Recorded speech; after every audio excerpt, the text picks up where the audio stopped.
Okay, imagine this. You're out there, deep wilderness, way before the sun's even thinking about showing up. The air's got that real bite to it, It smells like pine, damp earth. It's quiet, like really quiet. All you hear is maybe some rustling in the bushes, maybe an owl way off somewhere, the kind of peaceful, normal, wild sound. But then something changes. That peace just shatters. Not by a deer jumping out or bear foraging around. No, something else. Something that just doesn't make sense. Something that makes that familiar forest feel suddenly alien, unsettling. Makes you question what's really out there. And that's exactly where we're going today. We are diving deep into some pretty intense stories straight from hunters, people who really know these woods. Our source material, it's called Wilderness Encounters, The Hunter's Strange Tales. It's this amazing collection of stories, some firsthand, some secondhand, but super detailed. They all kind of circle around this one guy's experiences and the stories he collected from other hunters he knew.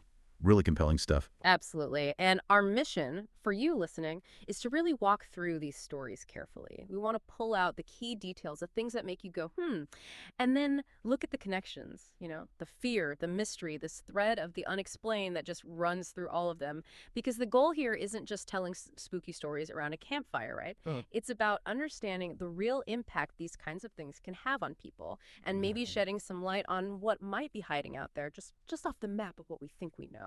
Okay, let's unpack this because, these tales are really something else. I'm actually pretty excited, maybe a little creeped out, too, to get into the details here. Some of the facts are just, they make you stop and think, really rethink things. All right, so let's paint the picture for this first big story. It's the second week of October. Air's crisp, probably cold. It's just after 5 a.m. Still totally dark. Our main guy, the hunter, he's with his brother-in-law. They just got to their spot. He gets out doing the usual hunter thing, letting his eyes adjust to that deep, pre-dawn dark. Moving quiet, he's walking past these old, empty, homemade horse corrals. Looking for a good spot, maybe a clearing where he can just settle in. Look, listen, standard procedure. Yeah, and that's a really important point, his experience level. This isn't some rookie out there for the first time. This guy knows the woods. He knows the sounds, the smells, the normal rhythm of things at that hour. Letting his eyes adjust, scanning, listening. That's what experienced people do. It's second nature. So that establishes him right off the bat as a credible observer, Sure. someone who understands the baseline, which makes what happens next, it makes it hit harder. Yeah. Because it tells you whatever it was way outside his normal expected experience. Exactly. And things went from routine to, terrifying pretty fast. The first thing wasn't something he saw. It was a smell. He describes this reeking odor, and he's specific. He says, and this is key, worse than any bear or mountain lion I've smelled. I mean, think about that. This guy tracks these animals. He knows their scent profile. For him to say it's worse and implicitly different, that's significant. And right after that smell hits him, he gets this feeling, just this overwhelming sense of being watched. He says, all the hair on my body stood up. That gives you chills just hearing it, doesn't it? Oh, absolutely. That's not just nerves. Smell is such a primal warning system for us, isn't it? It hits you on a level that sight or sound sometimes doesn't. And for him, an experienced woodsman, to encounter a smell so foul and so unidentifiable within his known world of threats, wow, it's like his brain is screaming danger, but can't label what the danger is. That's terrifying in itself. And the hair standing up, that's pure involuntary fear response. Piloerection, it's your ancient biology kicking in saying, threat! Big threat right now! This is happening before conscious thought can even catch up. Something deep inside him knew this was serious and seriously wrong. And from that feeling, that smell, it escalated immediately. Suddenly this tremendous roar just erupts. He figures it's maybe 10, 15 yards ahead. I mean, that is incredibly close in the dark. He said it was so loud, so powerful, it shook my entire body. Not just heard it, he felt it, like a physical impact. And in the darkness, all he can make out is this large, dark shadow, standing upright, moving near the trees. And here's the part that gets me every time. As I turned to look at it, it was looking at me. And now it's even closer, less than 25 feet away. It moved towards him while looking. That escalation is just intense. It goes from unseen threat, the smell, the feeling, to undeniable presence. And that roar, describing it as shaking his body, suggests something beyond any normal animal vocalization we know. Bears roar, sure, but shaking someone, that implies incredible power, incredible volume. It's an aggressive assertion of presence. It's not hiding anymore. And being watched by something that close, that powerful, but still indistinct in the dark, psychologically, that's terrifying. Your brain can't fully process or categorize the threat, which just amps up the fear. The unknown is often scarier than the known, isn't it? So yeah, terrifying situation. Massive shadow, roaring, staring right at him less than 25 feet away. What do you even do? Well, his training kicked in. Immediately chambers around in his rifle. You can imagine that sound cutting through the quiet, and then snaps his pistol holster. Ready. But then he kneels down, brings the rifle up, and it's just too dark. He can't find it in the scope. His main defense is useless. And this is where he does something really smart, like under extreme pressure. He deliberately popped one of my Winchester 300 Magnum shells out of the magazine and onto the ground. Seems small, but that little action, it was huge. It shows incredible foresight in that moment of just sheer terror. It really does. That moment highlights the conflict, doesn't it? His training says, engage, defend. The environment says, nope, you can't. His most precise tool, the rifle scope, is completely nullified by the darkness. The creature has the advantage there. But dropping that shell, that's not panic. That's calculation. That's thinking ahead, even when your heart is probably trying to beat out of your chest. He's leaving a marker. A physical piece of evidence to pinpoint this exact spot later, assuming he survives. For you listening, that's a real glimpse into human ingenuity under duress. Thinking strategically while facing maybe the most terrifying thing he's ever encountered. That's presence of mind. And right after he does that, the creature, it starts to move. Not running away scared, though. It begins moving down through the brush and trees toward the creek. He described its first step away from him as long and deliberate, controlled. But here's the clincher, the detail that really conveys the sheer mass of this thing. He says, I could feel the ground shake when it took that step. That ground-shaking detail, it's vital. It connects directly back to that large, dark shadow. It confirms we're not talking about just a big animal. We're talking about something with immense weight, immense physical presence, enough to transmit vibrations through the earth with a single step. That reinforces the scale in a really visceral way. It's not just tall, it's heavy, massively heavy, and long and deliberate step. That description suggests it wasn't panicked, it was choosing to leave, calmly, powerfully. That control makes it even more unnerving somehow. It wasn't scared of him, it just decided the interaction was over. Right. So after feeling the ground shake, seeing it move off deliberately, you can bet our hunter didn't stick around. He booked it. 300, 400 yards back to my truck, he said. Fast retreat.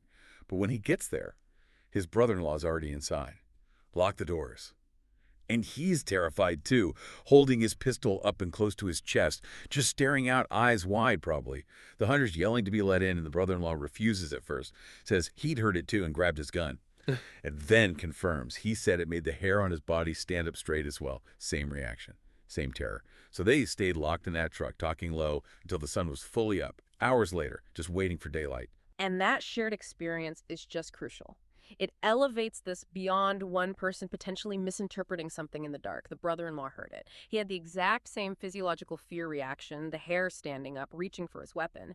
That's powerful corroboration. It suggests a real external event that triggered the same primal fear in both men, even though only one apparently saw the shape.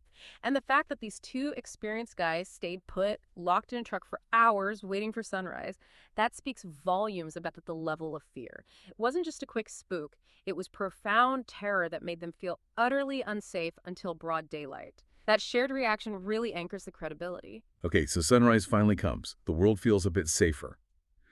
After some serious convincing, the hunter gets his brother-in-law to go back to the spot with him. Reluctantly, you can imagine. And this is where fear starts to mix with, like, investigation, trying to make sense of it. The hunter walks right back to where he dropped that Win 300 round, finds it, perfect marker. Then he points to the tree where the shadow stood. And now, in the daylight, he can estimate the height. He tells his brother-in-law, probably 9 feet tall. Just imagine saying that, looking at the tree. 9 feet. Then they look down, and they see the tracks in the grass. He says it packed the grass down pretty good. See, these are the details that start to ground the story in something physical, something potentially measurable. The shell proves the location wasn't just imagined, it's a fixed point. The height estimate, 9 feet, gives it a terrifying scale. We can picture that against a tree. It's enormous. And the tracks packing the grass down, that directly supports the immense weight implied by the ground shaking earlier. It's consistent physical evidence. For you listening, this is where it shifts, doesn't it? From pure terror in the dark to, okay, there's actual physical evidence here, even if it points to something unbelievable. Evidence you could, in theory, measure or photograph. And they followed those tracks. They noticed something really odd, too. The tracks stayed alongside the road in the grass. He said it curiously never stepped onto the road, like it was deliberately avoiding leaving clear prints on the road surface itself. That is curious. Yeah. The tracks went down towards the creek. The ground there turned into this really hard, clay-like black dirt, stuff that's usually hard to leave a mark on. But it's prints. still visible, even on that hard soil, which again speaks to the weight. The hunter said, following those prints, that was an awful feeling. Just deep dread. The tracks crossed the creek and went up into the dark timber on the other side of the meadow, and that's where they stopped. He said, that's as far as we dared go. The avoiding the road part. That suggests maybe intelligence, or at least extreme caution, trying to minimize its trace, perhaps. Stay hidden. It's not just blundering through, and leaving prints on hard-packed, clay-like soil that reinforces the incredible weight again.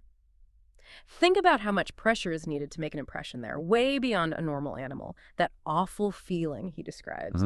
It shows the psychological impact lingered, even in daylight, even with evidence. The fear wasn't gone. And their decision to stop at the tree line, totally understandable. They pushed it as far as their courage allowed, gathered the evidence they could, but instinct screamed, don't follow it into the dark timber. The threat still felt very real. And this whole thing, as terrifying as it wasn't the end of the story for this area, not by a long shot. It seems like this encounter was just one piece of a much bigger, much stranger puzzle happening in those woods. Now, you'd think after that experience, they'd call it a day, maybe a week, maybe forever, for that hunting spot, right? But incredibly, the hunter and his brother-in-law actually continued hunting for the rest of the day. Didn't get anything, unsurprisingly. Habit, maybe, or trying to reclaim some normalcy. Could be. The next day, the hunter had to do some serious persuading, but they went out again, tracking elk. Only saw cows, though. On the way back, the hunter wanted to scout around again, look for more sign of the creature. Curiosity was still burning, I guess. But the brother-in-law? Nope. He was having none of it. Still totally spooked, refused to go look. The fear was still right there. And that difference is telling, isn't it? The hunter has this drive to understand, to find more evidence, even after the terror. But the brother-in-law's fear is just overriding everything else. It shows how deeply that encounter affected him psychologically. He specifically mentioned being scared by the roar still. That sound must have been truly traumatic. It highlights that deep-seated fear can absolutely shut down curiosity, even shut down routines you followed for years. The trauma was real and lasting for him. And it wasn't just them. This is where it gets really compelling. The hunter tells a story about another guy he knows. Oh, A different hunter. This guy went hunting in the exact same area the very next weekend. And crucially, our first hunter didn't tell him anything about what happened the week before. Deliberately kept quiet, wanted to see. That's smart, like a blind test almost. Exactly. So this second hunter goes out, comes back after just the first day, all scared. Said something was out there roaring and yelling at him. Similar sounds again. He was so freaked out, he packed up and said, he's never hunting again. Quit, just like that. Wow. That is incredibly powerful corroboration. Independent verification. Same area, same type of auditory experience, roaring and yelling, and crucially, no prior knowledge of the first event. That strongly suggests there's something real happening out there, something consistently frightening people. It wasn't just a one-off hallucination or a misidentification.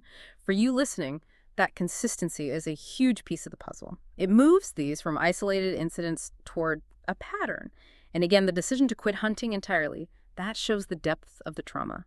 People don't abandon lifelong passions lightly. Whatever scared him profoundly. And the pattern continues. It wasn't just hunters having these terrifying experiences. Our main narrator remembered another story he'd heard before his own encounter, something involving his co-worker's husband. It was about a team of men who were cutting fuel wood, so not hunting, just working. They apparently encountered something so frightening that they left everything behind as they fled back down the mountain. Tools, equipment, everything, just ran.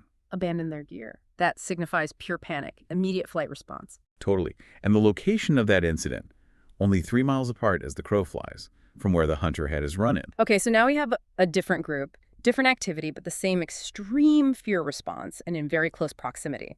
Leaving equipment behind is significant. That's their livelihood, potentially. It suggests the threat was perceived as immediate, overwhelming, and unambiguous. No time to think, just run.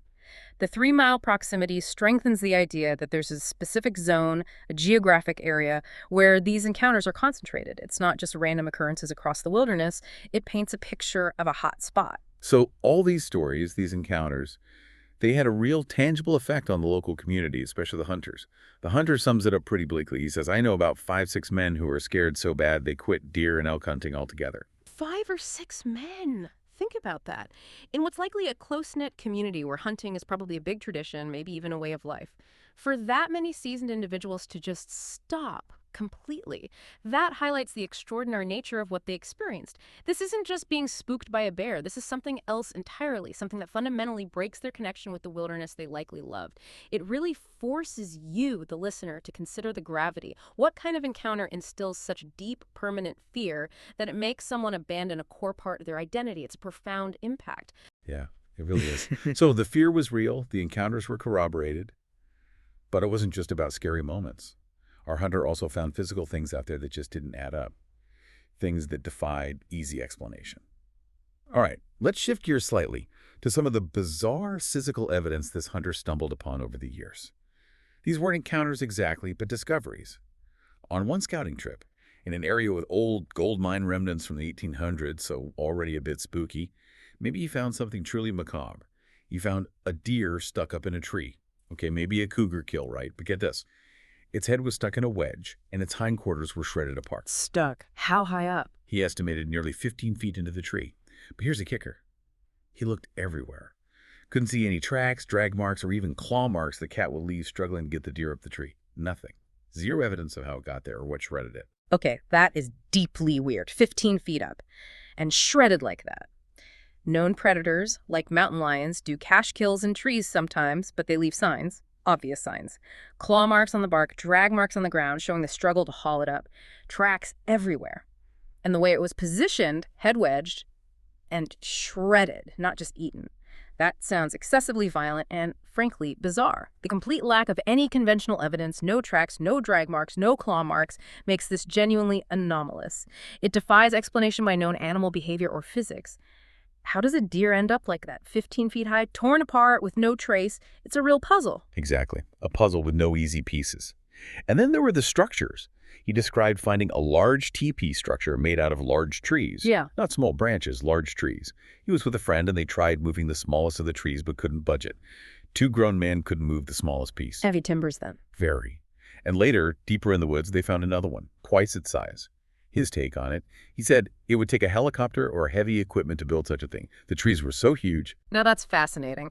We're moving from potentially anomalous predator behavior to what sounds like deliberate construction on a massive scale.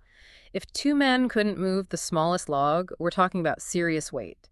And a structure twice that size requiring heavy equipment. That implies immense strength and possibly coordinated effort far beyond any known animal's capabilities, and highly unlikely for humans to do secretly in such a remote area without leaving other signs. It suggests something incredibly powerful is manipulating its environment in a significant way. It's not just passing through, it's building. Yeah. For you listening, that kind of evidence, these huge, inexplicable structures, really pushes the boundaries of what we think might be out there. Right. It's baffling. So, okay, weird structures, impossible deer placement. Did he find anything else? Anything smaller, more testable?